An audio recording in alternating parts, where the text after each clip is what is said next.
न्याय पाओगे, बहुजन कहाँ न्याय पाओगे। चारों तरफ है मनु के बच्चे,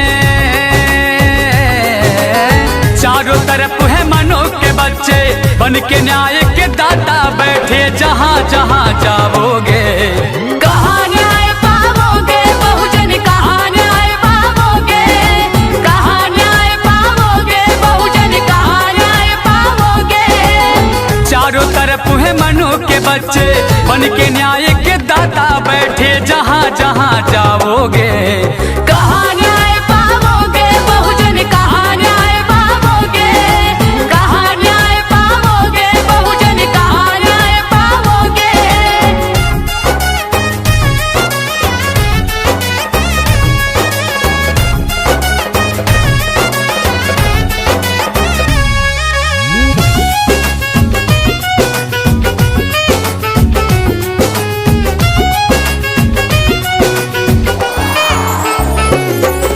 न्याय की गलियों में चपरासी से लेकर मुनसफ तक, लेकर मुनसफ तक। न्याय की गलियों में चपरासी से लेकर मुनसफ तक, लेकर मुनसफ तक। केवल मनवादी ही मिलेंगे संसद से सड़क तक, संसद से सड़क तक।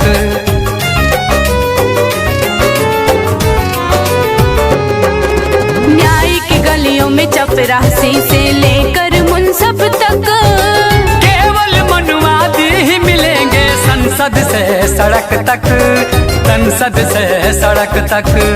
केस लड़ेगा जो भी तुम्हारी होगा वो भी कोई व्यापारी। केस लड़ेगा जो भी तुम्हारी होगा वो भी कोई व्यापारी। सिर्फ लुटे जाओगे, कहाँ न्याय पाओगे, बहुजन कहाँ न्याय पाओगे।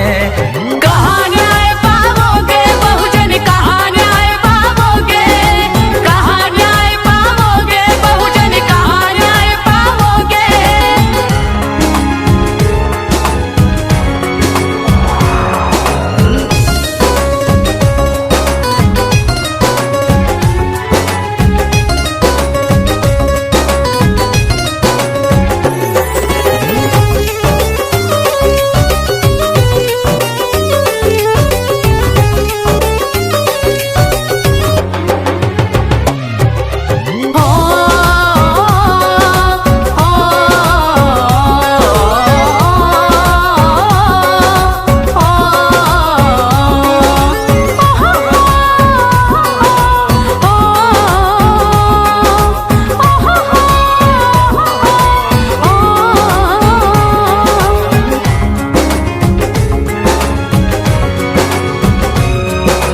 जातिवाद का कील सदा इंसाफ के दिल धसता है, इंसाफ के दिल धसता है। जातिवाद का कील सदा इंसाफ के दिल धसता है, इंसाफ के दिल धसता है।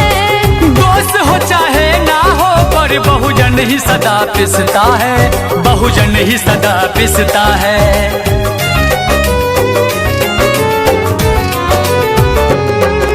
जातिवाद का कील सदा इंसाफ के दिल धसता है। दोष हो चाहे ना हो पर बहुजन ही सदा पिसता है, बहुजन ही सदा पिसता है। जुल्म को किसका डर होगा, जुल्म तेरे ही ऊपर होगा।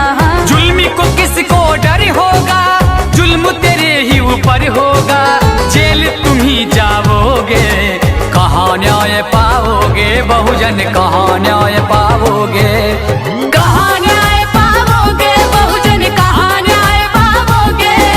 कहाँ न्याय पाओगे, बहुजन कहाँ न्याय पाओगे।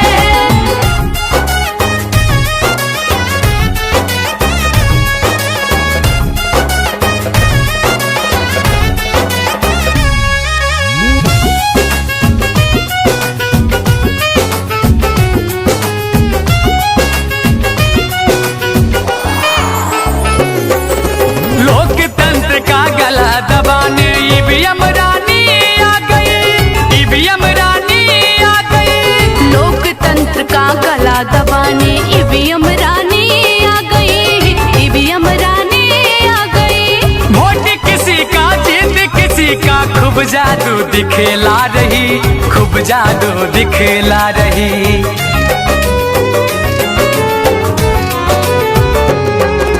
लोकतंत्र का गला दबाने ईवीएम रानी आ गई। वोट किसी का जीत किसी का, खूब जादू दिखला रही, खूब जादू दिखला रही। जब तक ईवीएम नहीं हटेगी धुर्तों की सरकार बनेगी। जब तक ईवीएम नहीं हटेगी धुर्तों की सरकार चलेगी। सब धोखा खाओगे, कहाँ न्याय पाओगे बहुजन, कहाँ न्याय पाओगे।